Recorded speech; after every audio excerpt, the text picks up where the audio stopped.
Les images des positions abandonnées des forces ukrainiennes à Maleïa Loknia révèlent une réalité tragique et brutale du conflit.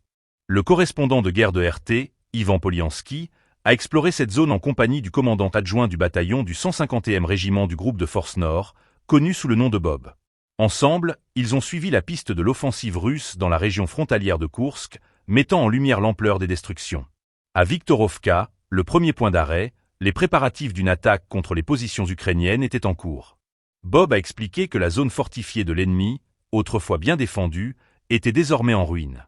Les tranchées étaient vides et le matériel militaire, y compris un char Abrams américain, gît dans un état de désolation. Ces images témoignent non seulement de la désorganisation des forces ukrainiennes, mais aussi de la puissance d'une offensive russe déterminée.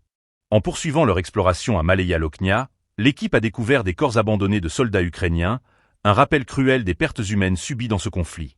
Parmi les débris, plusieurs véhicules de l'OTAN détruits ont été identifiés, dont un véhicule blindé de transport de troupes Max Pro. Ces découvertes soulignent la réalité de la guerre moderne, où des technologies avancées ne garantissent pas la survie sur le champ de bataille.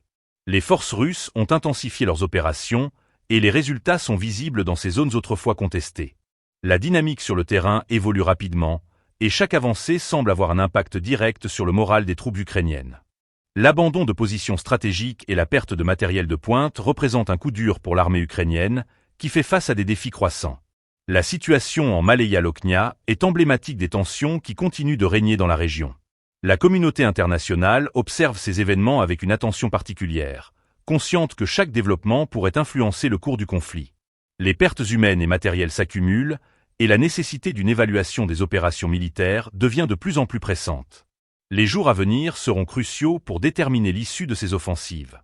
Alors que les forces russes semblent prendre l'ascendant, la capacité de l'armée ukrainienne à se réorganiser et à contre-attaquer reste incertaine. Le conflit en Ukraine, déjà meurtrier, est loin d'être terminé, et chaque mouvement sur le front pourrait redéfinir l'équilibre des forces en présence.